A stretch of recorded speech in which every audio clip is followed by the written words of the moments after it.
Students, आज का topic है भारत के रेखांकित मानचित्र पर सामाजिक धार्मिक आंदोलनों के केंद्र दिखाइए और एक व्याख्यात्मक टिप्पणी लिखिए।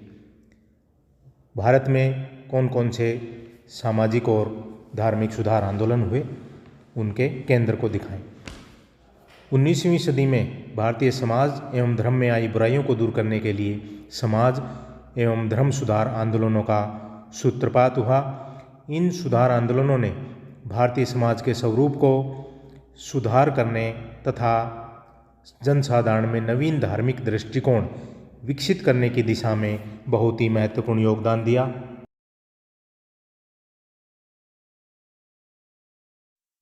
इन आंदोलनों का उद्देश्य भारतीय समाज तथा धर्म में प्रचलित बुराइयों और अंधविश्वासों को दूर करना था। इस सदी में ब्रह्म Samaj, Arya Samaj, theosophical society, Ramakrishna mission, Aligarh आंदोलन जैसे अनेक महत्वपूर्ण धर्म और सुधार आंदोलनों का जन्म हुआ। इन आंदोलनों के उदय में अनेक कारणों का योगदान रहा। इन धार्मिक और सामाजिक सुधार आंदोलनों के केंद्र कौन कौन से थे, उनका अध्ययन करेंगे। पहला पॉइंट है कलकत्ता। यहाँ पर राजा राम मोहन राय ने ब्रह्म समाज की 1828 ईस्वी में स्थापना की। राजा राम मोहन राय जाति प्रथा, अस्पृश्यता, सती प्रथा, विधवा विवाह निषेध, बाल विवाह, बहु विवाह जैसी सामाजिक बुराइयों को दूर कर भारतीय समाज को उन्नत बनाना चाहते थे। इन बुराइयों के विरुद्ध राजा राम मोहन राय ने आवाज़ उठाई। राजा राम मोहन राय के प्रयासों से 1829 में लॉर्ड विलियम बेंटिक ने सती प्रथा को अवैध घोषित कर दिया और 1830 में बंगाल, बम्बई, मद्रास सभी प्रेसिडेंसियों में सती प्रथा को अवैध घोषित कर दिया गया।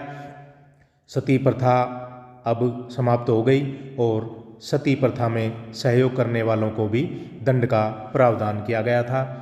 राजा राम मोहन राय के बाद उनके प्रयासों को देवेंद्रनाथ टैगोर और केशव चंद्र सेन ने आगे बढ़ाया।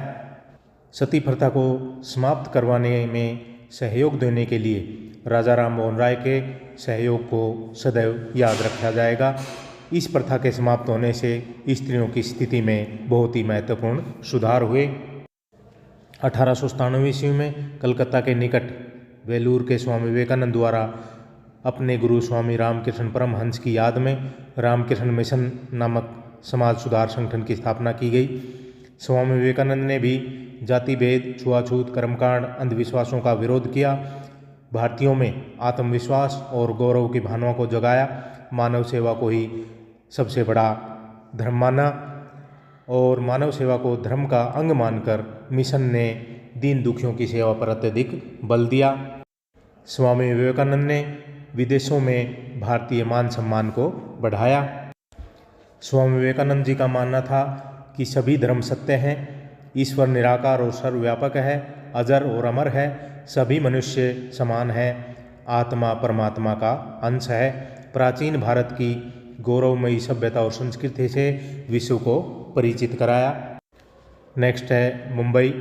महादेव गोविंद रानडे ने बम्बई में 1867 ईस्वी में प्रार्थना समाज की स्थापना की। इसका उद्देश्य जाति प्रथा का विरोध, स्त्री पुरुष के विवाह के आयु में वृद्धि और स्त्री शिक्षा को प्रोत्साहन करना था। इसी संस्था के सहयोग से दलित जाति मंडल, समाज सेवा संघ, दक्कन शिक्षा सभा की स्थापना की गई। स्वामी दयानंद सरस्वती जी ने 1875 ईस्वी में बम्बई में आर्य समाज की स्थापना की। इन्होंने भी जाति प्रथा, छुआछूत का विरोध किया, गुण और कर्म को सामाजिक विभाजन का आधार बताया। सती प्रथा, बाल विवाह, बहु विवाह, पर्दा प्रथा जैसी सामाजिक बुराइयों का विरोध किया, विधवा विवाह का समर्थन किया, अंतरजातीय विवाहों को प्रोत्साहन दिया।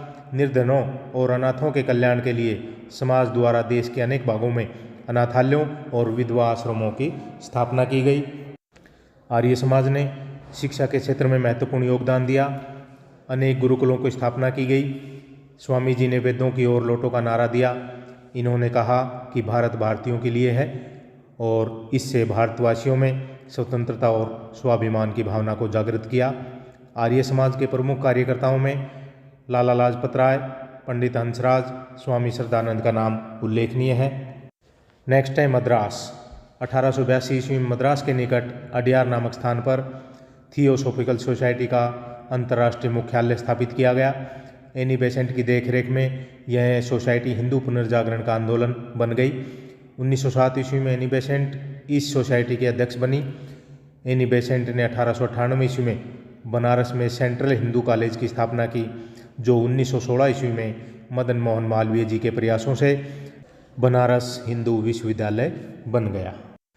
एनी बेसेंट का विश्वास था कि भारत अपने प्राचीन आदर्शों का पुनरुत्थान करके ही प्रगति कर सकता है। इसने भारतीयों को अपनी संस्कृति का महत्व समझने तथा उस पर गर्व करने के लिए प्रेरित किया। इस सोसाइटी ने ईश्वर की सर्वोच्च सत्ता पर बल दिया, विश्वव्यापी भाईचारा उत्पन्न करना, मानव की समानता पर भी बल दिया, जाति व्यवस्था का खंडन किया और शिक्षा प्रसार के कार्य किए। नेक्स्ट पॉइंट है केरल। श्री नारायण गुरु ने 1903 ईस्वी में केरल में श्री नारायण धर्म परिपालन योगम की स्थापना की। इन्होंने समानता और भाईचारे का संदेश फैलाया। इनका नारा था मानव के लिए एक धर्म, एक जाति, एक ईश्वर। यह आंदोलन मंदिरों में प्रवेश के लिए किया गया था। समाज में फैली बुराइयों के विरुद्ध इन्होंने आवाज़ उठाई और उन्हें दूर करने का प्रयास किया। नेक्स्ट पॉइंट है पूना। 1873 ईस्वी में ज्योतिबा फुले ने पूना में सत्यशोधक समाज की स्थापना की। इस आंदोलन का उद्देश्य दलित वर्ग तथा स्त्रियों को शिक्षित करके उन्हें स्वतंत्र कराने तथा उन्हें अपने अधिकारों के प्रति जागरूक करना था। 1854 ईस्वी में दलितों के लिए विद्यालय की स्थापना की और इन्होंने ब्राह्मणों की सर्वोच्चता को नकारते हुए समानता पर बल दिया। सत्यशोधक समाज का संदेश महाराष्ट्र की लोक नाट्य परंपरा तमाशा के माध्यम से ग्रामीण क्षेत्रों में फैलाया गया। अपने विचारों के प्रसार के लिए मराठी पत्रिका दीन बंधु का प्रकाशन किया। 1917 में दलितों के हितों के लिए जस्टिस नामक समाचार पत्र का प्रकाशन शुरू कराया। 6 पॉइंट है 1924 ईस्वी में बाबा भीमराव अम्बेडकर ने बहिष्कृत हितकारिणी सभा की स्थापना की, जो बम्बई में की गई। इसका उद्देश्य सवर्ण हिंदुओं तथा अछूतों में सामाजिक समानता के सिद्धांत का प्रसार करना था। नेक्स्ट पॉइंट है पंजाब। पंजाब में भी कई सामाजिक और धार्मिक आंदोलन हुए। कूका आंदोलन, इसकी शुरुआत भगत जवाहरमल ने की 1840 ईस्वी में। इसका उद्देश्य सिख धर्म में प्रचलित अंधविश्वासों और बुराइयों को दूर करना था। पंजाब में अंग्रेजों की विजय के बाद सिखों को पुनर्स्थापित करना इस आंदोलन का मुख्य उद्देश्य था। नामधारी आंदोलन भी धार्मिक और सामाजिक बुराइयों को समाप्त करने के लिए चलाया गया। नामधारियों ने महिलाओं को समानता का दर्जा दिया और विधवाओं को पुनर्विवाह की अनुमति दी। 1873 ईस्वी में अमृतसर में सिंह सभा का गठन किया गया। सिंह सभा आंदोलन अमृतसर से शुरू हुआ था। इसका उद्देश्य भ्रष्ट महंतों को गुरुद्वारों के प्रबंध से हटाना था। अकाली लहर सिंह सभा का एक छोटा सा आंदोलन था। 1920 ईस्वी में गुरुद्वारों की दशा सुधारने और उनमें फैली बुराइयों को दूर करने के लिए अकाली आंदोलन चलाया गया। 1922 ईस्वी में सिख गुरुद्वारा एक्ट पारित किया गया। 1925 ईस्वी में इस अधिनियम को संशोधित किया गया। नेक्स्ट है अहमदिया आंदोलन। यह भी पंजाब के गुरदासपुर में शुरू हुआ। इसका उद्देश्य इस्लाम के सच्चे स्वरूप का प्रसार करना था। सामाजिक क्षेत्र में यह आंदोलन पाश्चात्य शिक्षा प्रणाली का समर्थक था। 1889 ईस्वी में मिर्जा गुलाम अहमद ने स्वयं को मसीहा कहने के बाद धरती पर कृष्ण और ईसा मसीह का अवतार होने का दावा किया। नेक्स्ट है उत्तर प्रदेश। 1866 ईस्वी में मोहम्मद कासिम ननौतवी तथा रशीद अहमद गंगोही ने सहारनपुर के पास देवबंद में दारुल उलूम की स्थापना की। यह एक पुनर्जागरणवादी आंदोलन था। इसका उद्देश्य इस्लाम के परंपरागत रूप को बनाए रखना था। अलीगढ़ आंदोलन का उद्देश्य मुसलमानों की स्थिति को सुधारना था। इसकी स्थापना सर सैयद अहमद खान ने की थी। मुस्लिम समाज में प्रचलित कुप्रथाओं को दूर करने के लिए प्रयास किए गए। पीरी मुरीदी प्रथा को समाप्त करने का प्रयास किया। दास प्रथा को इस्लाम के विरुद्ध बताया। सर सैयद अहमद खान ने 1875 में अलीगढ़ स्कूल की स्थापना की, जो 1873 ईस्वी में कॉलेज बन गया और 1920 ईस्वी में अलीगढ़ मुस्लिम विश्वविद्यालय बन गया। सर सैयद अहमद खां अंग्रेजी शिक्षा व विज्ञान के द्वारा मुस्लिम समाज को शिक्षित और उसे आधुनिकता से परिचित कराना सबसे बड़ा समाज सुधार मानते थे। स्टूडेंट, ये थे भारत के रेखा मानचित्र पर सामाजिक धार्मिक आंदोलनों के प्रमुख केंद्र जो BA 3rd सेम के लिए उपयोगी हैं। इनसे संबंधित अलग अलग टॉपिक भी करवाया जा रहा है, तो उन वीडियो को भी देख लें, जैसे आर्य समाज, ब्रह्म समाज और जो भी धर्म सुधार आंदोलन हुए हैं उनका भी अध्ययन करें ताकि आप एग्ज़ाम में ज़्यादा से ज़्यादा लिख सकें। Thank you.